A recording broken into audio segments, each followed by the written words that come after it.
փախա վախենալով, նույնիսկ ձեռքս մեկնեցի, որ բարևեմ, մարդը այդպես ինչ-որ ջղագրգիռ ձևով ձեռքը հետ տարեց, կարծես ես, չգիտեմ, երևի քովիդով էի հիվանդ, թե ինչ էի։ Սա ակնհայտ լրագրող էր բանը, European Political Committee, չէ, ուղղակի press էր վրան գրած, ասեց no, I am press, բայց հակառակը հենց զանգվածային լրատվամիջոցի ներկայացուցիչը ինքը պետք է կանգներ եւ հերթով քաղաքացիներին նկարելու փոխարեն հարցներ ինչի մասին է այս հավաքը, ինչու են քաղաքացիները առավոտ շուտ իրենց քունը խանգարել եւ եկել հավաքվել այստեղ ինչ որ կոչեր են անում անգլերենով եւ հայերենով։ Մինչդեռ մարդը, որը զանգվածային լրատվամիջոցի ներկայացուցիչ է, պարզապես նկարեց եւ փախավ։ Սա խոսում է հենց նույն Եվրոպայի ոչ ժողովրդավարական արժեքների մասին։ Սա այն Եվրոպան չէ, որի մասին մենք պետք է իմանանք եւ որի արժեքները Հայաստանում պիտի տարածվեն։ Այս մարդիկ, որ այստեղ վերևում ներկայացված են, իրենք եւս ժողովրդավարական արժեքներից կիլոմետրերով հեռու են։ Նույն Ուրսուլա ֆոն դեր Լայենը, Անտոնիո Կոշտան, ովքեր նույն Եվրոպայում վարում են երկակի ստանդարտներով քաղաքականություն եւ գազի ու նավթի դիմաց վաճառում են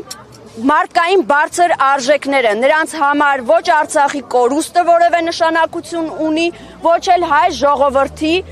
նսեմացված արժանապատվությունը։ Հետևաբար մենք այստեղ հավաքվելով, շատ լավ գիտակցելով, որ մեր կոչերը եւ մեր ուղերձը գուցե մնալու են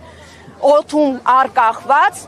մենք այդ կոչերը հնչեցնում ենք, հերթական անգամ փորձելով դիմակազերծել Հայաստանի օրվա իշխանությանը, որը նորից եմ շեշտում եւ կրկնում, ժողովրդավարական արժեքներից հեռու է։ Ամեն օր, ամենօրյա ռեժիմով Հայաստանի Հանրապետության տարբեր քաղաքացիներ, այդ թվում զանգվածային լրատվամիջոցների ներկայացուցիչներ բռնությամբ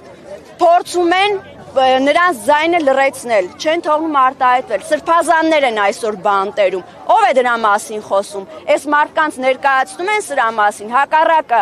սուտ ու կեղծիք են տարածում, թե Հայաստանը ժողովրդավարության մասին է։ Ոչ եւ ոչ։ Հայաստանը տասնյակ տարիներով հետ է ընկել ժողովրդավարությունից եւ մենք այստեղ եկել ենք, որպեսզի դրա մասին բարձրաձայնենք եւ պատռենք օրվա իշխանության կեղծ դիմակը երկակի ստանդարտներով ու ժողովրդավարության քողի տակ թաքնված։ Շնորհակալություն։ Եվրոպացի առաջնորդները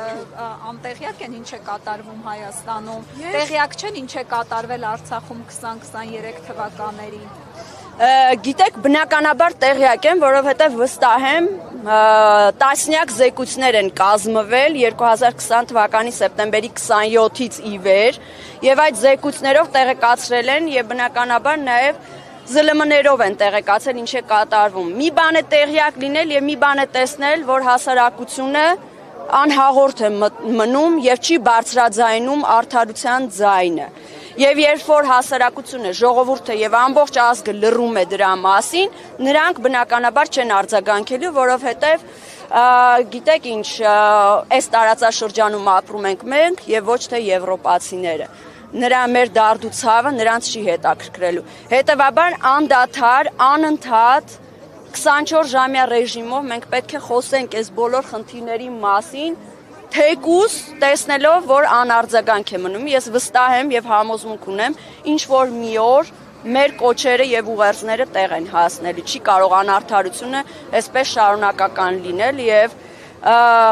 ժողովրդական ցասումը մի օր իր արդյունքը տալու է, կարծում եմ։